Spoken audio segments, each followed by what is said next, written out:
Assalamualaikum dan salam sejahtera.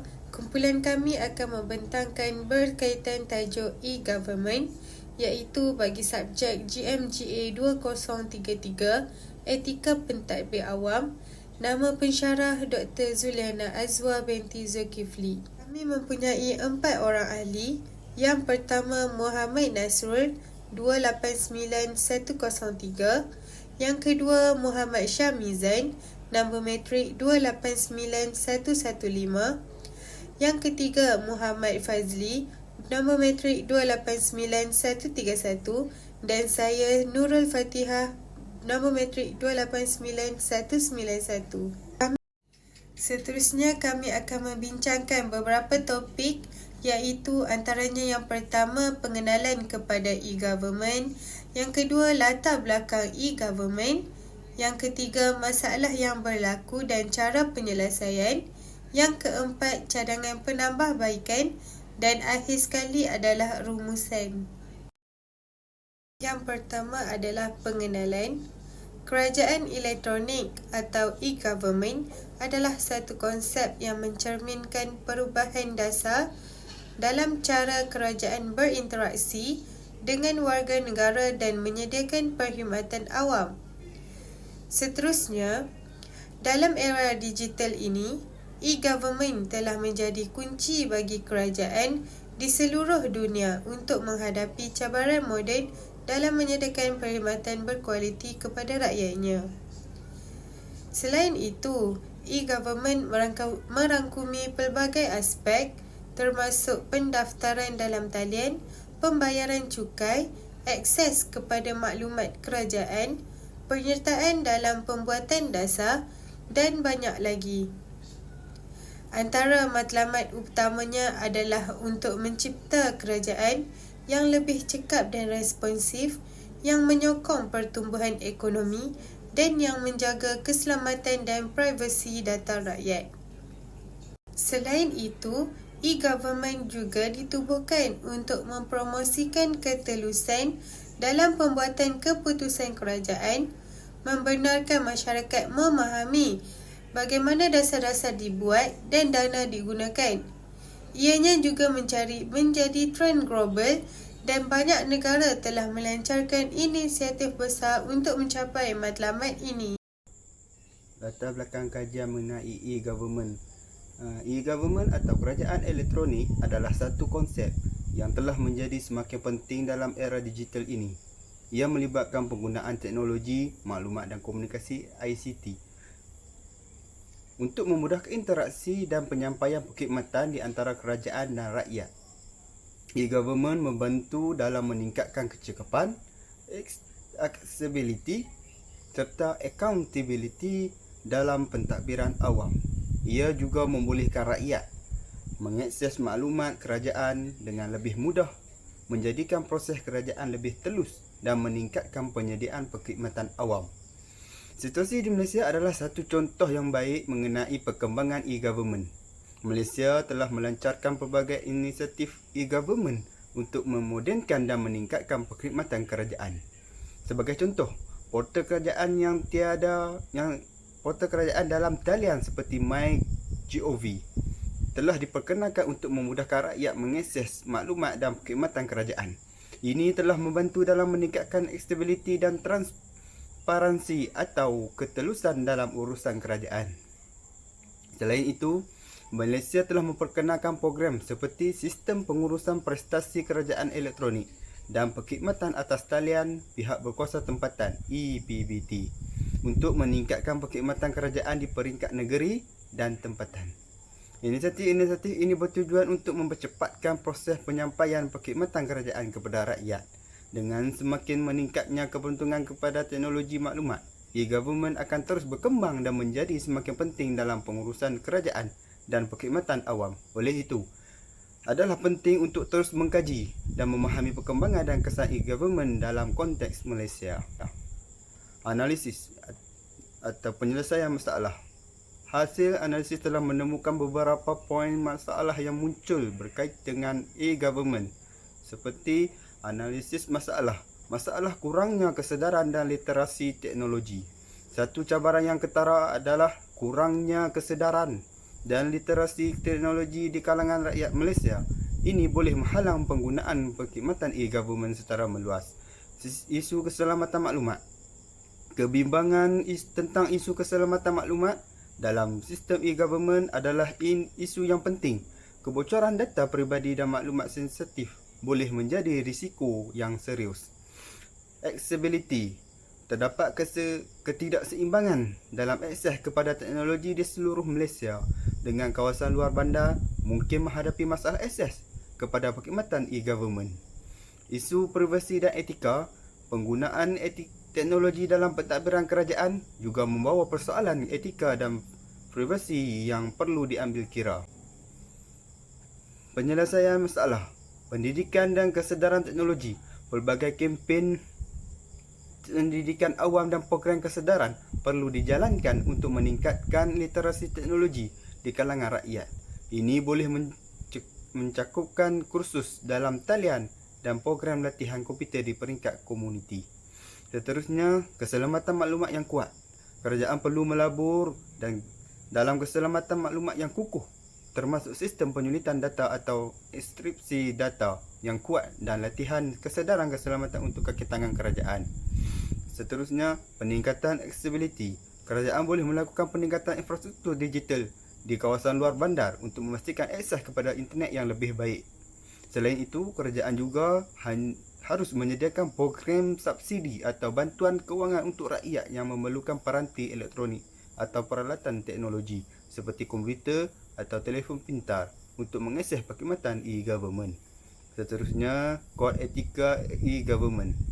Kerajaan boleh membangunkan kod etika yang jelas untuk penggunaan teknologi dan dalam pentadbiran kerajaan dan memastikan pematuhan yang ketat terhadap isu privasi dan etika supaya segala data pelanggan diurus dengan penuh beretika dan berintegriti.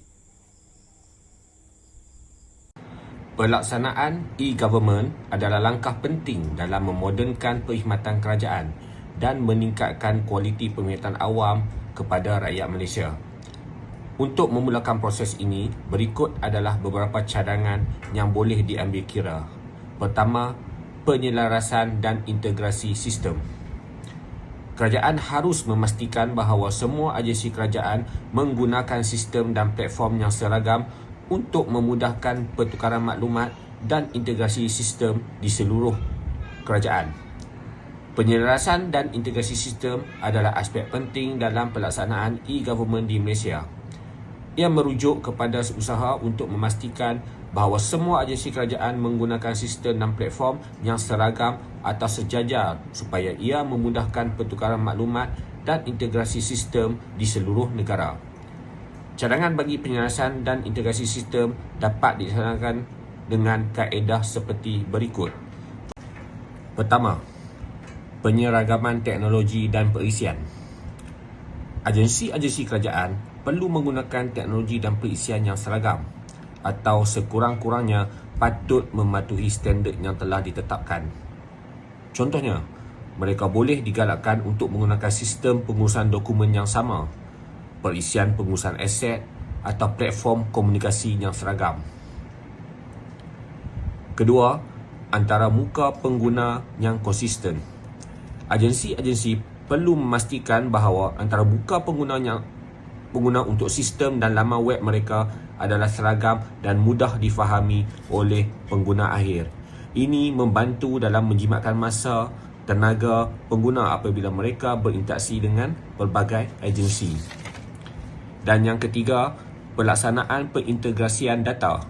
Integrasi data adalah proses penyelaras data dari pelbagai agensi kerajaan supaya ia boleh berkongsi maklumat dengan lebih cepat. Sebagai contoh, data mengenai penduduk, perniagaan atau projek infrastruktur boleh diintegrasikan supaya tidak perlu dimasukkan semula oleh agensi yang berbeza. Keempat, kebolehpercayaan maklumat. Agensi-agensi perlu memastikan bahawa maklumat yang dikongsi antara mereka adalah tepat, sahih dan selamat. Ini melibatkan penyelenggaraan data dan maklumat yang berkualiti tinggi serta pelaksanaan langkah-langkah keselamatan untuk melindungi maklumat sensitif pengguna. Kelima, penyelarasan dasar dan prosedur. Agensi kerajaan perlu menyelaraskan dasar dan prosedur mereka untuk memudahkan pertukaran maklumat. Ini termasuk penentuan prosedur yang seragam untuk memproses permohonan awam, menyusun bajet dan melaksanakan projek-projek kerajaan. Dan keenam, pengurusan identiti. Pengurusan identiti adalah komponen penting dalam penyelarasan sistem. Setiap individu yang berinteraksi dengan agensi kerajaan harus mempunyai identiti digital yang unik dan diperakui supaya mereka boleh mengakses perkhidmatan dengan selamat dan mudah. Dan yang ketujuh, pengurusan projek bersama. Agensi-agensi boleh mengambil bahagian dalam projek-projek bersama untuk membangunkan sistem yang seragam. Ini boleh merangkumi pembangunan aplikasi dan laman web bersama, pengurusan data bersama atau infrastruktur IT bersama. Aspek kedua adalah latihan dan pembangunan kemahiran. Memberikan latihan kepada kaki tangan kerajaan untuk menguatkan kemahiran dalam penggunaan teknologi maklumat dan komunikasi serta meningkatkan kesedaran keselamatan cyber. Beberapa langkah yang boleh diambil pihak kerajaan adalah seperti: yang pertama, menyediakan pendidikan dan kesedaran keselamatan cyber. Memulakan program pendidikan dan kesedaran kepada kaki tangan kerajaan tentang risiko dan langkah-langkah keselamatan cyber. Ini termasuklah menyedarkan mereka tentang ancaman cyber seperti serangan phishing, malware dan ancaman cyber lain, serta mengajar mereka cara mengenal pasti dan menghindari ancaman ini. Yang kedua adalah pengenalan kepada teknologi maklumat. Memberikan latihan asas dalam penggunaan teknologi maklumat dan komunikasi kepada kaki tangan yang mungkin kurang berpengalaman dalam bidang ini. Latihan ini perlu disesuaikan mengikut tahap pengetahuan sedia ada bagi setiap individu. Aspek ketiga, kemahiran pentadbiran dan pengurusan ICT. Dengan menyediakan latihan kepada kaki tangan yang terlibat dalam pentadbiran dan pengurusan teknologi maklumat dan juga komunikasi. Ini merangkumi kemahiran dalam pengurusan rangkaian, data serta pentadbiran awam. Dan keempat adalah kemahiran aplikasi dan perisian tertentu. Dengan menawarkan latihan dalam penggunaan aplikasi dan perisian yang digunakan dalam sistem e-government ini, termasuk pembangunan kemahiran dalam penggunaan sistem pengurusan dokumen, sistem pengurusan aset atau aplikasi perbankan e-dana. Aspek lain seperti program latihan berterusan. Dengan menawarkan program latihan secara berterusan bagi kaki tangan kerajaan untuk membolehkan mereka sentiasa mengikuti perkembangan dalam bidang ICT. Program ini boleh melibatkan kursus dalam talian, seminar dan bengkel. Pendekatan blended learning dengan menggabungkan pendekatan pembelajaran dalam talian dan pengajaran bersemuka untuk memaksimumkan pemahaman dan pembelajaran yang berkesan. Ini termasuk bahan pembelajaran dalam talian, kelas-kelas praktikal dan ujian penilaian. Aspek pengukuran penilaian prestasi. Dengan menilai prestasi kaki tangan selepas latihan untuk memastikan mereka telah menyerap pengetahuan dan kemahiran yang diajar. Ini membantu mengenal pasti tahap keberkesanan program latihan berkenaan. Dan aspek pengiktirafan, pensijilan dan pensijilan kemahiran. Mendorong kaki tangan untuk mendapat pensijilan dan sijil yang berkaitan dengan bidang ICT.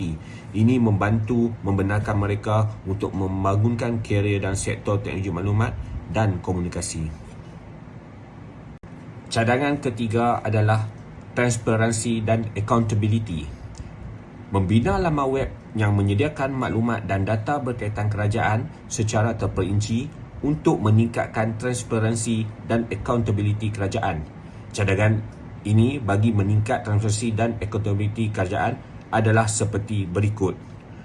Pertama, maklumat yang mudah capai. Kerajaan seharusnya membina laman web yang menampilkan maklumat dan data berkaitan kerajaan dengan cara yang mudah dicapai oleh orang awam. Ini termasuklah laporan keuangan, perbelanjaan kerajaan, kontrak-kontrak awam, dasar-dasar kerajaan, maklumat mengenai projek-projek kerajaan dan juga perkhidmatan awam yang disediakan. Aspek berikutnya adalah maklumat projek dan inisiatif.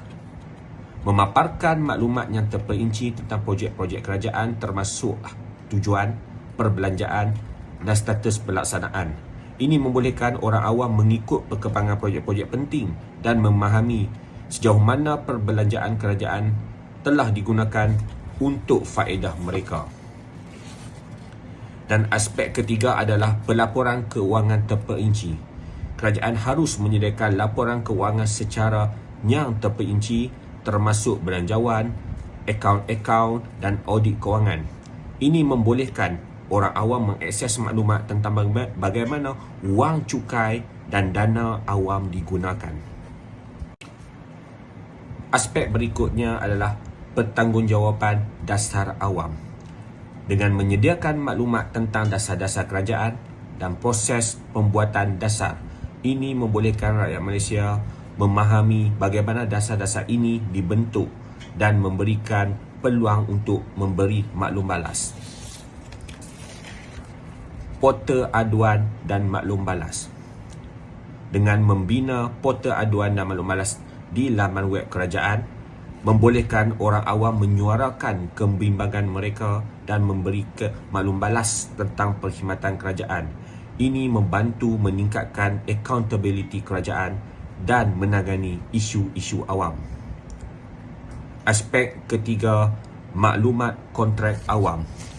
Memaparkan maklumat mengenai kontrak-kontrak awam termasuk syarat-syarat kontrak, kontraktor yang terlibat dan nilai kontrak.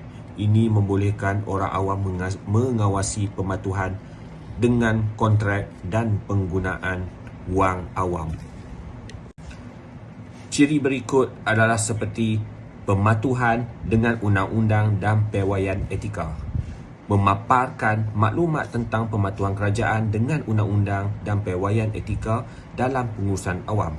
Ini termasuk maklumat tentang siasatan ke atas mana-mana kesalahan etika atau berkaitan undang-undang. Aspek berikutnya, pengurusan data terbuka. Mendorong penggunaan data terbuka di mana data kerajaan yang tidak sensitif dibuka kepada orang awam dalam format yang mudah difahami dan boleh diakses oleh komuniti pembangunan perisian dan ahli kajian. Ketelusan dalam pelaksanaan projek. Memaparkan maklumat tentang proses tender, penilaian kontrak dan pemilihan pembekal untuk projek kerajaan. Ini membantu memastikan bahawa keputusan berkaitan pembelian awam adalah telus dan tidak dipengaruhi oleh faktor yang tidak sah. Dan akhir sekali, laporan prestasi dan hasil. Dengan menerbitkan laporan prestasi dan hasil kerajaan secara berkala, termasuk matlamat dan pencapaian dalam pelbagai bidang seperti pendidikan, kesihatan dan ekonomi. Seterusnya, perkhidmatan pelanggan digital. Dengan membangunkan aplikasi mudah alih dan laman web untuk memudahkan rakyat mengakses sistem perkhidmatan kerajaan seperti permohonan pasport, lesen ataupun bantuan keuangan. Ini adalah antara cadangan yang boleh dilaksanakan oleh kerajaan adalah seperti yang berikut. Pertama, aplikasi mudah alih untuk perkhidmatan utama. Membangunkan aplikasi mudah alih yang membolehkan rakyat mengakses perkhidmatan kerajaan yang penting seperti permohonan pasport, lesen kenderaan, bantuan keuangan ataupun permohonan bantuan pendidikan. Aplikasi ini haruslah mudah difahami dan mesra kepada pengguna. Seterusnya, laman web portal perkhidmatan kerajaan. membina laman web portal bagi perkhidmatan kerajaan yang berfungsi sebagai satu tempat atau satu pusat untuk mengakses pelbagai sistem kerajaan. Pengguna juga boleh melayari portal ini untuk mencari maklumat penting tentang perkhidmatan yang mereka perlukan dan mengaksesnya dengan mudah. Seterusnya, pendaftaran dan pengesahan identiti digital membolehkan rakyat mendaftar dan mengesahkan identiti digital mereka di dalam aplikasi atau laman web. Ini adalah penting untuk menjaga keselamatan maklumat dan memastikan bahawa individu yang sah sahaja yang boleh mengakses perkhidmatan kerajaan tersebut. Selain itu, kemudahan pembayaran digital. Ia adalah dengan membenarkan pembayaran secara digital untuk membolehkan perkhidmatan yang memerlukan bayaran seperti bayaran pasport ataupun lesen. Ini boleh melibatkan pelbagai kaedah pembayaran seperti kad kredit, e-dompet atau pembayaran secara bank atas talian. Sistem pemberitahuan dan pengesahan. Menyediakan sistem pemberitahuan yang mengingatkan pengguna mengenai status permohonan mereka dan pengesahan proses yang sedang berlaku. Ini akan memberikan keyakinan kepada pengguna tentang kemajuan dan permohonan mereka. Sokongan chat dan penyelesaian masalah.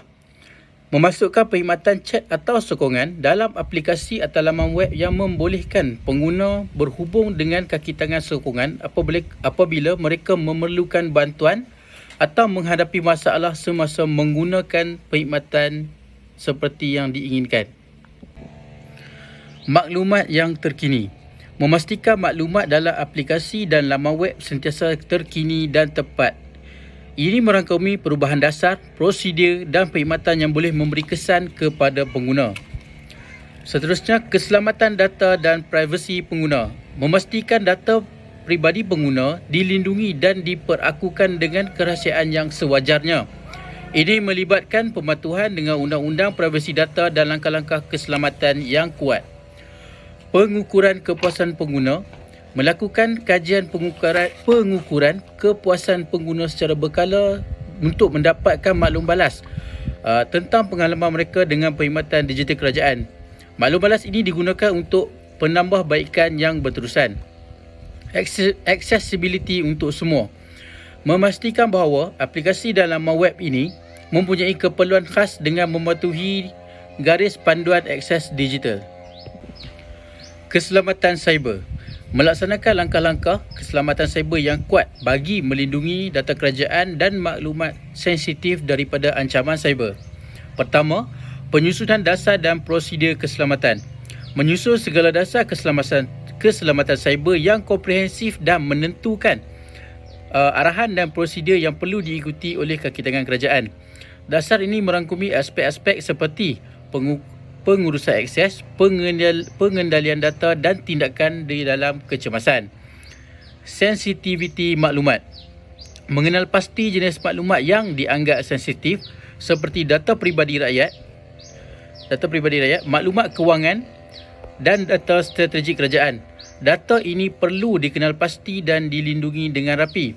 Penentuan risiko keselamatan. Melaksanakan penilaian risiko keselamatan cyber secara berkala untuk mengenal pasti ancaman potensi bagi kelemahan di dalam sistem dan risiko yang berkaitan dengan pelaksanaan e-government.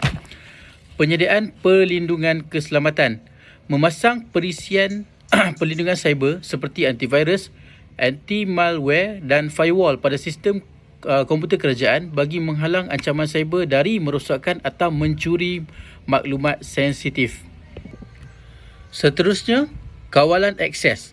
Melaksanakan kawalan akses yang ketat supaya hanya kaki tangan yang diberi kebenaran sahaja yang boleh mengakses maklumat sensitif. Ini termasuk autentikasi dan dua faktor dan pengurusan kata laluan yang selamat. Plan pemulihan bencana. Mempunyai plan pemulihan bencana yang menyediakan langkah-langkah untuk mengendalikan insiden keselamatan cyber dan mengembalikan sistem ke tahap normal selepas serangan cyber. Pengawasan dan pengesanan ancaman. Melaksanakan perisian pengawasan dan pengesahan pengesanan ancaman cyber yang membolehkan agensi kerajaan mengesan aktiviti mencurigakan dan mengambil tindakan segera jika ada pelanggaran keselamatan. Kerjasama dengan agensi keselamatan cyber. Bekerjasama dengan agensi keselamatan cyber dan pihak berkuasa yang berkaitan bagi berkongsi maklumat tentang ancaman cyber dan menerima bantuan dalam mengatasi serangan atau insiden keselamatan cyber.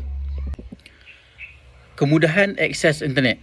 Meningkatkan akses internet kepada seluruh negara termasuk kawasan luar bandar bagi memastikan rakyat Malaysia dapat mengakses perkhidmatan e-government dengan mudah. Pertama, meningkatkan akses kepada internet.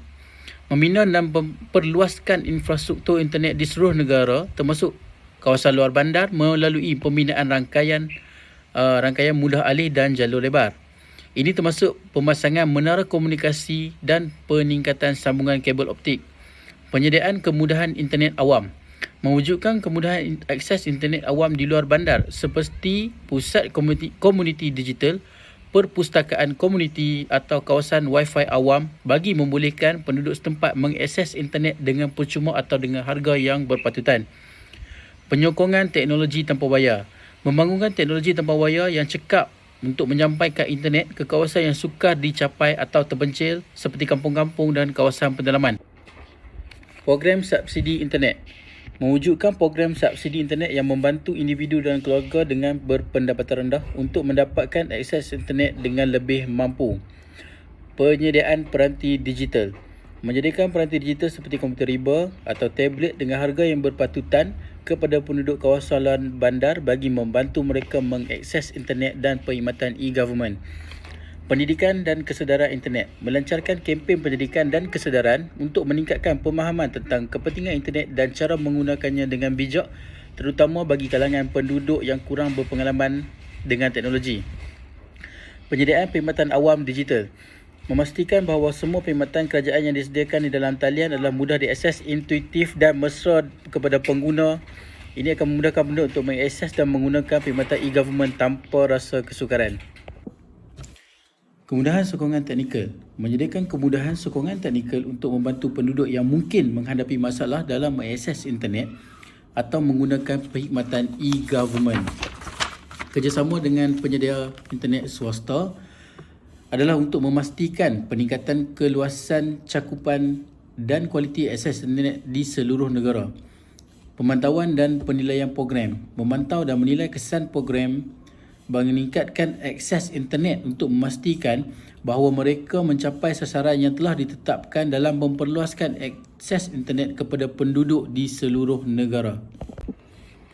Kesedaran awam dan pendidikan ICT.